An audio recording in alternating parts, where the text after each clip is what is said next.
How important are relationships? How critical are positive friendships on your physical, mental, and spiritual health? I think you'll be shocked by what you'll learn on today's episode of Ask Dr. Walt. Today, our health includes our mind, our body, and our spirit. Separating medical facts from fiction is the key that leads to wise decisions about our health and well-being. Unpacking the latest research is vital. Doing what works helps us live our best lives today. How can we live longer? How can we live healthier? Let's ask Dr. Walt on Liftable TV. Hi everyone, I'm family physician Dr. Walt Larimore, and I'm delighted you're taking the time today to join me in my home office as we continue our discussion about some of the essentials of becoming highly healthy. We've begun reviewing my top 10 recommendations for you to consider on a path to becoming healthier, physically, emotionally, mentally, relationally, and spiritually. Now, in previous programs, we've already covered the essentials of true health, self-care, reducing sadness, that's stress, anxiety, and depression, forgiveness, and the first part of relationships, and how and why to avoid loneliness like the plague. Now, today we'll cover part 2 of the essential of relationships, and in future programs, our next programs, we'll cover spiritual well-being, positive self-image, discovering your destiny, personal responsibility, and teamwork in healthcare. Now, in our last episode, I shared with you how love, social support, intimacy, security, safety, how satisfaction, connectedness, and community can all affect our physical, emotional, and spiritual health. I mean, it just makes sense. When we feel loved and nurtured and appreciated, when we're valued and cared for, when we're supported, we're much more likely to be happier and healthier. People who avoid loneliness, they have a much lower risk of getting sick. And if they do become ill, or when they become ill, they have a much greater chance of surviving and coping well. If you want to become a highly healthy person, then the simple fact is relationships matter, community matter, and they matter a lot. Our Creator understands the problems that can result from being alone. In fact, in the first book of the Bible, in Genesis chapter 2, verse 7, we're told, God formed the man from the dust of the ground and breathed into his nostrils the breath of life, and the man became a living being. Just several verses later, in Genesis 2:18, God said, it is not good for the man to be alone. In other words, the picture the Bible paints is that human beings truly live only insofar as we connect to others with whom we can share life and love, with whom we can together serve God, our families, and our community. In fact, the Bible antidote for the poison of loneliness is Christian community. And this ancient record of wisdom is now being proven by modern scientific research. We now know from medical studies that loneliness can cause psychiatric disorders and mental breakdowns, a wide variety of physical illnesses, and premature death. But you couldn't tell that to one of my patients from early in my practice days. Sam was a loner. And like most loners, he tended to be angry and hostile and cynical and alone, very alone. An ambulance brought Sam into the emergency room one night when I was on call. Neighbors of his had begun to notice an unpleasant smell coming from his apartment. They normally didn't bother Sam. I mean, he was unfriendly. He never returned any kindness that they offered, even if they left a small vase of flowers at his door or a pie. He never sent him a thank you note, and he returned the vase or the dishes to their front porch without even washing them. Well, as the smell permeated the area, his neighbors knocked again and again, and finally, after the 5th time, Sam opened the door, and both his appearance and his odor were horrid. He was confused and disheveled. His foot was wrapped like a rag, but soaked with infection. Sam, well, he seemed to stare past them. And then he began to laugh strangely, and suddenly he slammed the door. Well, they called 911. And when I arrived to evaluate him, Sam was obese. He was filthy. I mean, he's what we doctors call chronically dirty. Every wrinkle had the rankest grime down at the bottom. His toenails were thickened and long, and they were curled under the toes. His toe webs were nasty, but his right toe was the worst. It was gangrenous. He was delusional, probably from the infection that was spreading through his body. His blood pressure and blood sugar were sky high. And we worked fast and hard to stabilize him, but his diseases beat us to the finish line. Code Blue, emergency room, was announced over the hospital public address system. I was in the radiology looking at Sam's x-rays, and I sprinted to the ER. His heart had started to fibrillate. It was beating rapidly and erratically, and then he had a seizure. And we did CPR for a long time, but to no avail. When I filled out his death certificate, I wrote that the cause of death was heart attack. It was exacerbated by obesity, hypertension, hardening of the arteries, tobacco abuse, alcoholism, diabetes, of course, the sepsis and gangrene. But if I were to tell you the truth, I think Sam died of loneliness. I mean, he was only 29 years old, but he's what I would call a pathological loner. Sam was, perhaps in all my 40 years of practice, the most extreme example that I ever saw that drives home the point that loneliness can kill. Do you want to be highly healthy? Well, highly healthy people avoid loneliness like the plague. So with that introduction, let's get to your questions on avoiding loneliness like the plague. So our first question comes from Holland. She's 8 years old. She says, Dr. Walt, is that your real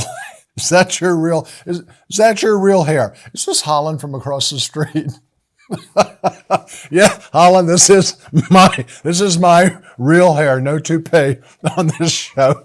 Okay, now, Kylie, we're going to get to the first real question. Okay, here it comes. This is from Mike in Bristol, Tennessee. He writes, Dr. Walt, can't people be lonely even when they are around other people? Mike, absolutely. It's a great question. In fact, Dr. John Cacioppo, one of the foremost authorities on loneliness, writes this. He says, the number of people in your life does not inoculate you from experiencing loneliness. Rather, it's the feeling of being lonely that places the brain and body at risk. In fact, Cacioppo equates feeling lonely with feeling hungry. We compromise our survival, even our health and well-being, when either is ignored. If you ignore hunger, you starve. And the same is true for our need for belonging, our need for community, our need for friendships. If you're currently lonely, recognize the dangers of prolonged loneliness. If you feel lonely, reach out to others. Don't wait for your phone or doorbell to ring. It's your responsibility. It's your privilege to involve yourself in others' lives. Now, at the end of today's program, I'm going to give you some tips on how to do this. But let's go through more of your questions. The next one comes from Darla in Tampa, and she says this, I'm a loner, an introvert. I love solitude, especially with God. Is it dangerous for me not to have a bunch of friends? Darla, that's a unique and great question. Well, of course, for those of us who are followers of Jesus, we believe him when he claims in John 14:6, he says, I am the way and the truth and the life. No one comes to the Father except through me. And the Apostle John assures us in 1 John chapter 5, and this is the testimony. God has given us eternal life, and this life is in his Son. Whoever has the Son has life, but whoever does not have the Son of God does not have life. And then I love this where John says, I write these things to you who believe in the name of the Son of God so that you may know absolutely for certain that you have eternal life. So for us, those of us who follow Jesus, an abundant life now and an eternal life are both dependent upon a personal relationship with God. There is no more important friendship than friendship with God. So, Darla, I think you understand that. But to your question, the medical research shows that our physical and emotional health can be improved with strong, positive relationships, not only with God, but with other people. That's the way He designed us. Let me give you just one example from the research literature. University of Texas researchers evaluated patients who had undergone open heart surgery, and they found that those who were lonely had a 4-fold increase in the risk of premature death. But on top of that, those who reported that they did not draw strength from a faith in God were 3 times more likely to die within 6 months after surgery. And Darla, even worse, those risks were additive. Those who did not have a close personal relationship with one or more true friends and who did not have a close personal relationship with God were more than 7 times as likely to die within 6 months of their surgery. I kind of like to think of it this way. Loneliness is a solitary boat floating on a sea of lonesomeness, kind of a self-enforced seclusion. But solitude is a boat floating in a sea of possible companions and self-directed connections that you have to make, that you have to invest in, that you have to put effort and time into. Think of it this way. Loneliness is wishing someone was there. Solitude is joy in a loneliness. Good friends keep our solitude safeguarded from the potential anguish of aloneness or languishing in loneliness. Darla, I hope this will be helpful for you. Our next question comes from Annette. She's in Marion, Indiana. She writes this: if a person like me is an introvert and enjoys time alone, or if someone lives by themselves, is that a form of loneliness? Is our health at risk? Annette, this is a really insightful question, and I probably should have explained it early in the show. I think it's important for me to tell you what loneliness is not, what I don't mean by loneliness. Many people who are introverts, and I'm married to one. I mean, some introverts live by themselves. Some introverts, like Barb, my wife, like to spend their time away from the company of other people and can be perfectly healthy. In fact, natural introverts are people who get their energy from being able to spend time thinking and reading in solitude. But by and large, healthy introverts also enjoy and appreciate close relationships. My dear friend, Dr. Reg Finger, is a physician and a public health expert at Indiana Wesleyan University, writes this: as long as one has regular, meaningful contact with others who care and value you, you may not suffer loneliness even if living by oneself. On the other hand, a person can feel very much alone in a crowd. Being with all kinds of people in superficial ways all day long can be even more toxic than solitude. Do you kind of get the sense of what I'm talking about? That loneliness is a plague. The God-designed antidote is a relationship with Him and also a relationship with others. And it doesn't have to be a lot of others, but a few important and special others. Our next question comes from Jan in Atlanta. Jan writes, I lost my spouse to cancer earlier this year. Jan, I'm sorry that you lost your spouse. It reminds me of, I've had so many patients who've lost a spouse or a child or a close friend. And those of us, especially those of us in the church, have so many platitudes that we say to people, and they're so dumb and they are so hurtful. Instead of just saying, Jan, I'm sorry. And Jan, I can't imagine what you're going through. But if I could give you an encouragement, it would come from one of my first patients in private practice who woke up and his wife was laying next to him and she had passed away through the night. And Dan and I were talking about the silly things people say, especially well, you'll be okay, or she's in the Lord's arms, or whatever it is. And Dad said, no, you're never okay. You're never the same. It's like losing an arm and a leg. And I remember Dan telling me, he said, Walt, you'll heal, but you're never the same. And so, Jan, I pray that your healing will go well. And I'm sorry you lost him.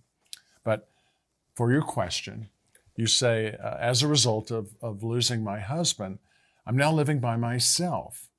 Are you saying that this could be harmful to my health? Well, Jan, it really depends.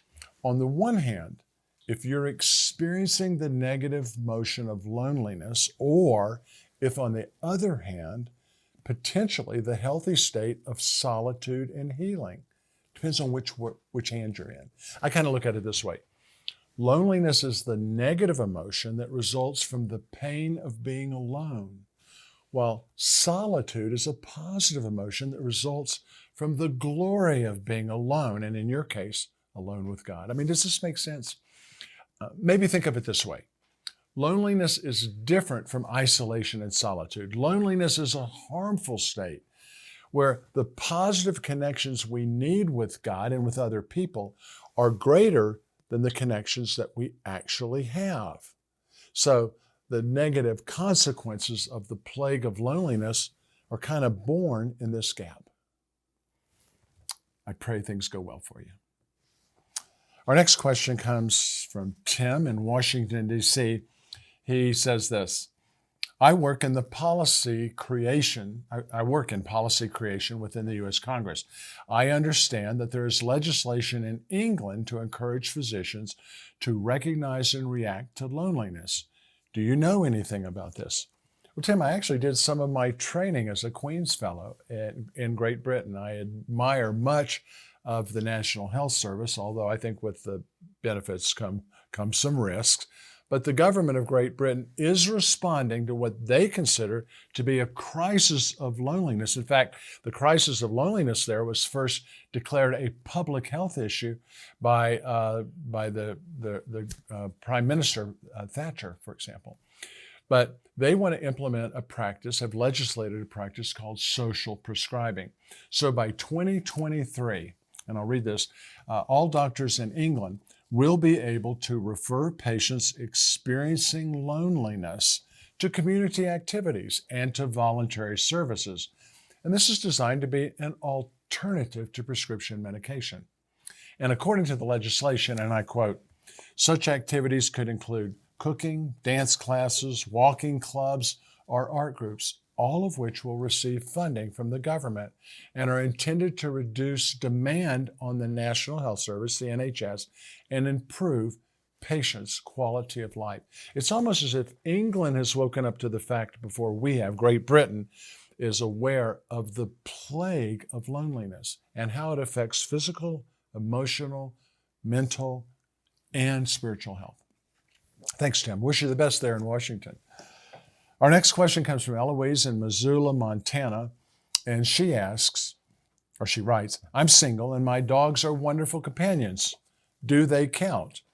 Well, I'm a dog person, so I'd say yes. My wife's a cat person. She may say no. But bottom line, I don't think there's any doubt that pets can help dispel loneliness.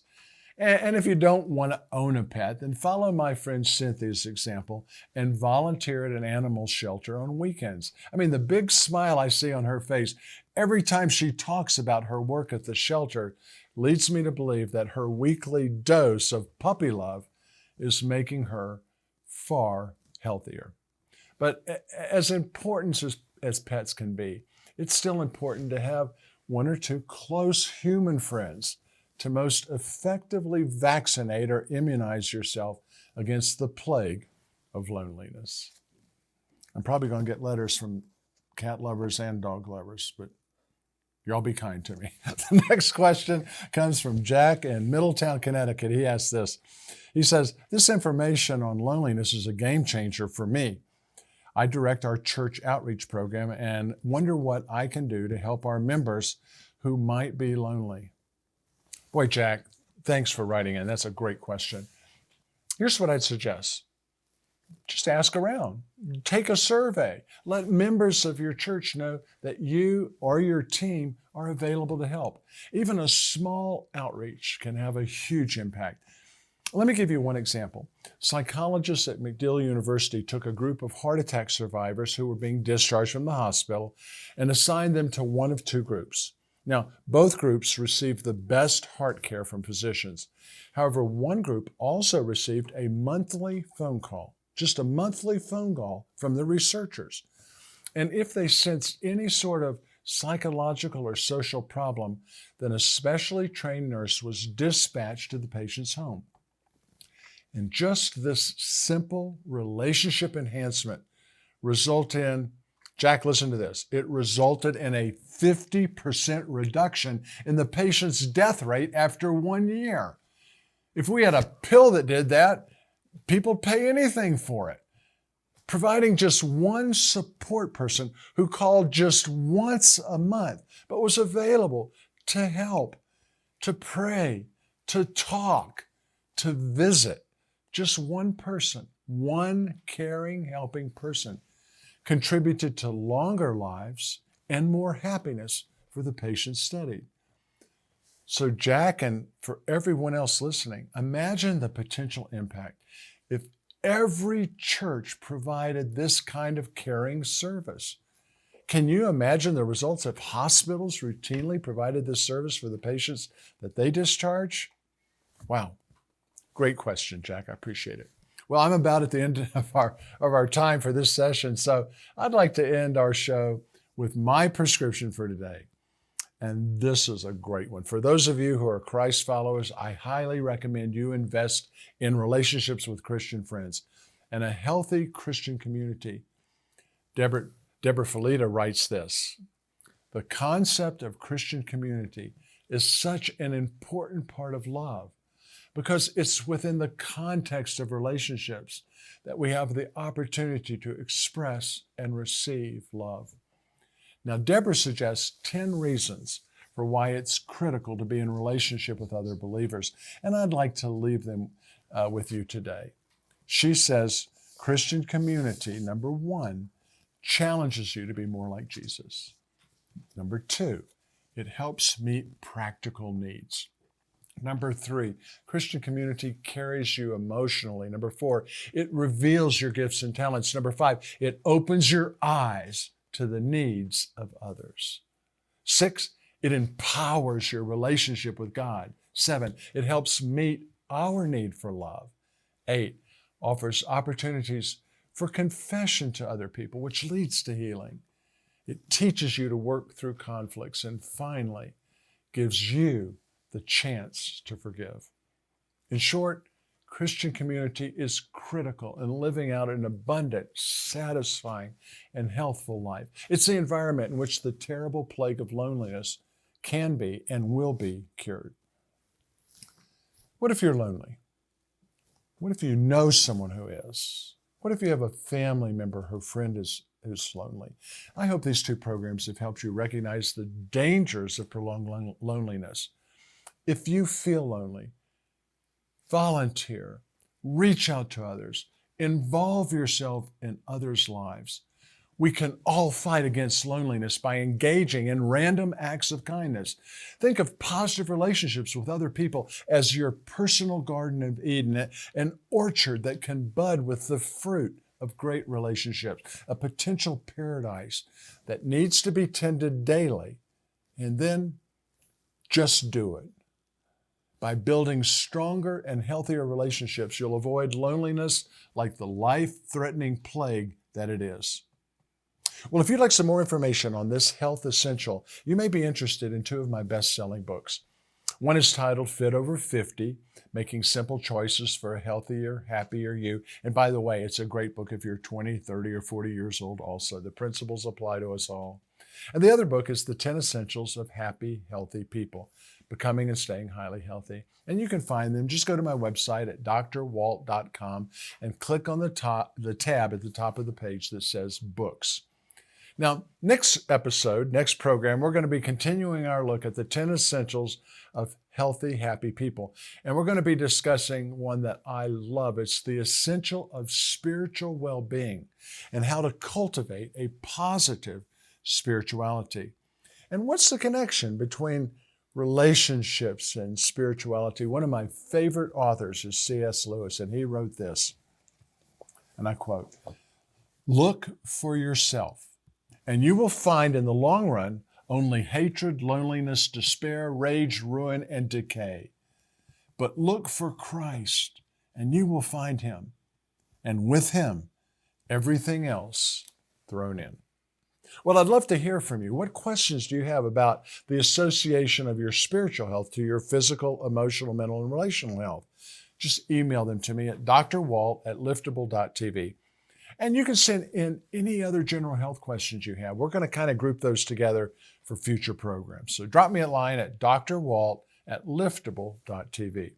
So until our next visit, dear friends, I pray that you may enjoy good health and that all may go well with you, even as your soul is getting along well. I'm Dr. Walt Larimore, and I look forward to seeing you for our next visit on Ask Dr. Walt.